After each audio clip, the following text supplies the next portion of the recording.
ታጋይ ነበሩ ሀጂ። ዋው ቀላል ታገልን።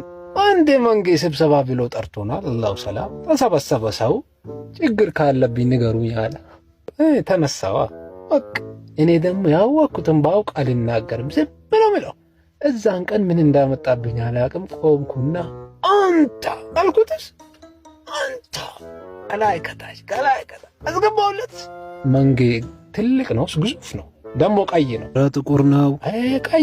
ቀይ ነው። የድሮ ቴሌቪዥን ያጠቁራል ሰው። ቀይ ነው መንጌ።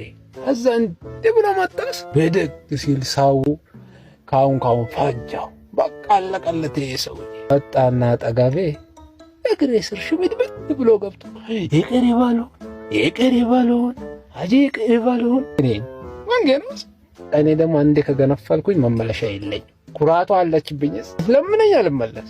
በቃ ጥዬው ሄድኩኝ። እንደዛው እንደተደፋ ተቀይሞ አገር ጥሎ ጠፋ። በአውሮፕላን ሂዷል። ዘምባቤ ነው ምናምን የሚባል አገር ገብቷል አሉ። በቁም ነገር ወሰደብኝ። እኔ ዝም ብዬ ነበር እዛን ቀን ተናገርኩት እንጂ እኔ መንጌን ወደዋለሁ።